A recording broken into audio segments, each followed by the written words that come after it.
आज की यह कहानी कुछ खास है। यह मेरी मिडिल स्कूल की सहपाठी से शुरू होती है, लेकिन मैं आज तक यह पक्का नहीं कर पाया हूँ कि यह सच में हुई थी या नहीं। मेरी जानकारी में वह एक ईमानदार व्यक्ति है, लेकिन उसके द्वारा अनुभव की गई अलौकिक घटना वास्तव में संदेहास्पद है।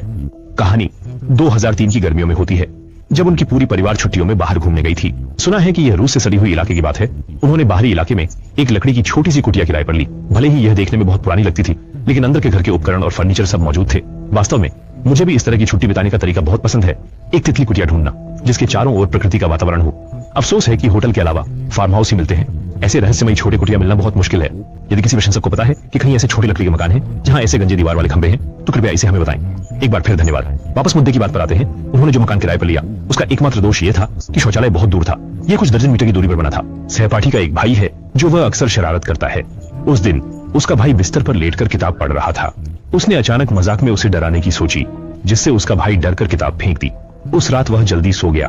पता नहीं कितने बजे थे जब उसने बाहर कदमों की आवाज सुनी। वह बैठ गया और ध्यान से सुनने लगा, लेकिन जो ही बैठा उसे दीवार पर ठक ठक की आवाज सुनाई दी। इसलिए वह बिस्तर से उठा और दरवाजे के पास जाकर देखना चाहा कि आखिर बाहर कौन है। वह दरवाजे के छेद पर लेटकर ध्यान से देखने लगा। अगला दृश्य देखकर उसके पूरे शरीर के रोए खड़े हो गए। दरवाजे के बाहर एक खून की तरह लाल आंख अंदर घूर रही थी, जिससे वह लगभग डर से मर ही गया। फिर वह गुस्से से चिल्लाया, दूर हो जाओ। असल में उसके भीतर यह मानना था कि उसका भाई उससे बदला ले रहा है। कुछ सेकंड बाद उसने दरवाजा खोला, लेकिन कोई दिखा नहीं। फिर उसने टॉयलेट की लाइट का स्विच दबाया। शौचालय जाने का रास्ता बहुत शांत था, इतना शांत कि उसे डर लगने लगा। वह टॉर्च लेकर चारों ओर रोशनी डाल रहा था ताकि उन जानवरों को डरा सके। ऐसे वातावरण में तब भी छोटी से छोटी दूरी भी उसे लंबी लगने लगी। आखिरकार वह टॉयलेट तक पहुंच गया। उसने आसपास देखा, कोई खतरा नहीं था, तो उसने धीरे से टॉयलेट का दरवाजा बंद कर दिया। पर लगभग 1 मिनट बाद उसने दूर से हल्की सी आहट सुनी और तभी टॉयलेट की लाइट बुझ गई, साथ ही आवाज भी बंद हो गई। वह इस समय बेहद गुस्से में था और सोच रहा था कि जरूर उसके छोटे भाई ने उसे डराया होगा। लेकिन फिर एक पल के लिए सोचा उसका भाई। पास में कदमों की आवाज फिर से गूंजी। आवाज दूर से पास आती हुई आखिरकार टॉयलेट के बाहर रुक गई। उसने सोचा कि शायद उसके परिवार का कोई सदस्य टॉयलेट जाना चाहता है, लेकिन ऐसा नहीं था। बाहर का इंसान अंदर आने का इरादा नहीं रखता था, इसलिए उसने दरवाजे के छेद से देखा कि बाहर कौन है। यह देखते ही वह खुद को रोक नहीं पाया। फिर वही बुरी नजर उसे घूर रही थी। उसने अपना पैर उठाया और जोर से लकड़ी के दरवाजे की ओर मारा। मैन वायदरन जैसे डर गया हो, सुनने में ऐसा लगा जैसे गिर गया हो। फिर भारी सांसें लेते हुए खड़ा हुआ और फिर एक जोरदार आवाज के साथ लकड़ी का दरवाजा टूट गया। जान लो कि यह लकड़ी एल्म की बनी थी और कुछ सेंटीमीटर मोटी थी। मानव शक्ति से एक लात में इसे तोड़ पाना संभव नहीं था। वह उस समय इतना डर गया था कि उसने अंदाजा लगाया कि शायद भालू से सामना हो गया है। अगर भालू दरवाजा खोल सके तो निश्चित रूप से उसे खा जाता। वह डर से अपना चेहरा ढककर जोर से चिल्लाया, जब तक कि उसके माता पिता उसे सुनकर दौड़कर नहीं आ गए। उसके पिता ने जबरदस्ती दरवाजा खोला और अपनी डरे हुए बेटे को देखकर उसे सांत्वना दी कि जरूर ये जानवर होगा। उसके छोटे भाई को नहीं पता कि उसकी चीखों से डर गया था या कुछ और हुआ। उस रात वह लगातार कांप रहा था और बिस्तर को सीधा कर दिया। उस साल के बाद मैंने उसे कभी नहीं देखा। पिछले महीने मुझे अनजाने में उसका पता मिला, इसलिए मैंने सप्ताहांत में समय निकालकर उससे मिलने गया। उस दिन उसने मुझसे कहा कि उसने ऐसा भालू देखा है जिसकी आंखें भालू जैसी नहीं थीं, वो इंसान की आंखें थीं, एक हत्यारे की लाल आंखें। मैं उसकी बात का मतलब नहीं समझ सका, लेकिन मुझे लगता है कि मैंने समझ लिया कि उस साल वह वापस स्कूल क्यों नहीं गया और क्यों उसे इस तरह के कमरे में बंद कर दिया गया। यह दादी ने अपने अंतिम समय में मुझे बताया था कि कहानी बहुत साल पहले की है, जब घर बहुत गरीब था और दादी अपने 4 बेटों के साथ एक छोटे यूनिट में रहती थी। बड़ा बेटा नियमित रूप से रात की शिफ्ट में काम करके पैसे कमाता है और परिवार की देखभाल करता है। जीवन कठिन है लेकिन बहुत खुश है। एक रात दादी को दरवाजा खटखटाने की आवाज से नींद से उठाया गया। दादी ने दरवाजा खोला तो बड़े बेटे की परछाई देखी। बड़ा बेटा जब काम पर होता तो हमेशा इसी समय घर लौटता। बड़े बेटे ने कहा कि वह भूखा है और चाहता है कि दादी कुछ खाने के लिए बनाए। दादी ने उसके लिए खाना बनाया, जिससे उसकी भूख मिट गई। माँ और बेटे की बातचीत बहुत अच्छी चल रही थी, मगर जब दादी बर्तन धो रही थीं, तो उन्हें अचानक कुछ अजीब लगा। दादी बहुत डर गईं, क्योंकि उनके बड़े बेटे का 1 साल पहले ही एक हादसे में निधन हो गया था।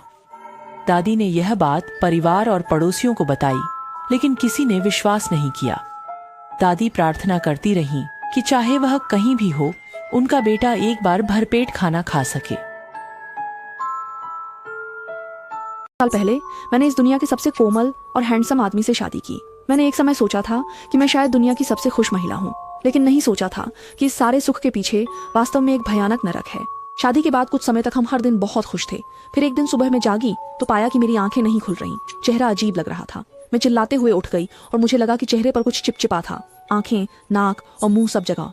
मैं अपनी आंखों को थोड़ा खोलकर झुक कर देखा कि मेरे पति के हाथ में कुछ था और वह मुस्कुरा रहे थे। मैं डर गई और चिल्लाई, तुम क्या कर रहे हो? फिर उसने कहा, प्रिय, मैं तुम्हारे चेहरे की त्वचा को और बेहतर बनाने के लिए इसको लगा रहा हूँ। मैंने उसे धक्का दे दिया। उस चीज का तरल मेरी आंखों, नाक और मुंह में फैल गया। मैं कुछ देख नहीं पा रही थी और सांस लेना मुश्किल हो गया। मेरे गले का इलाज कर दिया गया, लेकिन उसने बिल्कुल भी रुकने का इरादा नहीं दिखाया और लगातार ब्रेड मेरे मुंह में ठूसता रहा। मैंने ब्रेड थूक दी और पागल होकर बाहर भागने लगी। तभी फोन बजा। ये हमारे पहले से जुड़े हुए दिल धड़कने वाले दिनचर्या का सूचक था। वह मुझसे डेस्कटॉप चैट पर माफी मांग रहा था, लेकिन मैं उसे माफ नहीं करूंगी। जल्दी ही मैं बहुत गुस्से में बेहोश हो गई और जब दोबारा जागी तो मैं अस्पताल में लेटी थी। मैंने देखा कि मेरा पति मेरे बगल में कांपते हुए अपने कंधे हिला रहा था, जैसे वह रो रहा हो। मुझे समझ नहीं आता कि वह मुझे कैसे ढूंढ निकाला। मुझे खुद नहीं पता कि मैं किस अस्पताल में हूँ। उसने कहा कि पहले के भेजे गए दिल की धड़कन रोजाना का उपयोग न केवल मेरे दूरी और फुटप्रिंट को देख सकता है, बल्कि फोन के उपयोग की स्थिति भी देख सकता है। अगर वह नहीं होता तो मुझे पता नहीं होता कि तुम्हें कहाँ ढूंढना है। प्रिय, माफ करना, इस बार मजाक थोड़ा ज्यादा हो गया। फिर उसने दोबारा बोलना शुरू किया, लेकिन आवाज ठंडी हो गई। तुम बेहोश हो गई तो मैं तुम्हारे साथ खेल नहीं सकता। अगली बार अगर तुम्हें लगे कि तुम बेहोश होने वाली हो तो पहले से मुझे जरूर बता देना। मैं तुम्हें पहले थोड़ा आराम करने दे सकता हूँ। तभी मुझे समझ आया कि मैं अस्पताल में क्यों लेटी हूँ और मैंने गुस्से में उसे चिल्लाकर कहा, तुम अभी पागलों की तरह क्या कर रहे थे? वो थोड़ी देर चुप रहा और फिर उसने जवाब दिया, 3 साल हो गए हैं मैं इस दिन का इंतजार कर रहा था। मैं उसकी बात नहीं समझी, लेकिन उसे उत्साहित देखकर मैं हैरान हो गई और डर से रोने लगी। मैंने फिर से उसे चिल्लाकर कहा कि मैं पुलिस को बुलाऊंगी, लेकिन वह अचानक कूद पड़ा और मेरे मुंह को दबाते हुए बोलने लगा, क्या तुम जानती हो कि मैं इस समय कितना खुश हूँ? तुम बेहतर होगा कि मेरा मूड खराब ना करो। और फिर मुझे अपनी बाहों में कसकर पकड़ लिया ताकि मैं हिल न सकूं। अचानक उसने फिर से मेरे दोनों हाथ पकड़ लिए और धीरे से, तुम्हें पहली बार देखने के बाद से मैं हमेशा सोचता था कि कैसे तुम्हारे साथ खुश होकर खेल सकूं। मैंने बहुत से विचारों के बारे में सोचा और अब आखिरकार मौका मिला है। पहले तुम्हें पाने के लिए मैं हर दिन सनसनीखेज दैनिक पर इजहार करता था, लगातार 365 दिनों तक, और हमें 1314 का प्यार पुरस्कार मिला। कोई भी काम करते समय पहले तुम्हें प्राथमिकता देते हुए तुम्हारी किसी भी जरूरत को पूरा करना। अब ऐसा नहीं है, अब हम शादीशुदा हैं। धन्यवाद कि तुमने मुझसे शादी की, अब तुम्हें भी मेरी ख्वाहिशें पूरी करनी चाहिए। मैं चौंक कर रो पड़ी। ये कैसे हो सकता है? मैंने ऐसे व्यक्ति से कैसे शादी कर ली? क्यों? आखिर क्यों? वह हंसा और मेरे चेहरे के पास आकर मेरे आंसू चाटने लगा। धीरे से कहा, तुम एक हंसमुख व्यक्ति हो, तुम्हारे चेहरे पर हमेशा मुस्कान रहती है। मुझे यह पसंद नहीं है। मैं तुम्हें खुश नहीं होने दूंगा। तुम्हारी जिंदगी का हर दिन आंसुओं में गुजरेगा। तुम्हारे आंसू मेरे लिए सबसे जायकेदार चीज हैं। फिर उसने पागलों की तरह हंसना शुरू कर दिया। मैं गुस्से में थूक कर उसके चेहरे पर थूक दिया। आखिरकार उसने मेरा हाथ छोड़ दिया और अपने चेहरे को पोंछने लगा।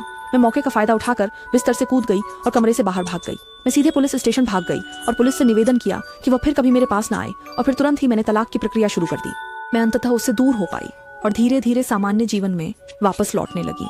जेब से एक बारबी गुड़िया निकाली जिसके गले में रस्सी बंधी थी। उसने उस खिलौने की गुड़िया को उठाया और मुझसे कहा, वास्तव में खेद है, मैं चाहता था कि तुम इस प्यारी गुड़िया में बदल जाओ। तब जाकर मुझे आखिरकार एहसास हुआ, वो जो बाहरी रूप से इंसान दिखते हैं लेकिन वास्तव में अंदर से शैतान होते हैं, वे जीव अब भी आपके आसपास घूम सकते हैं।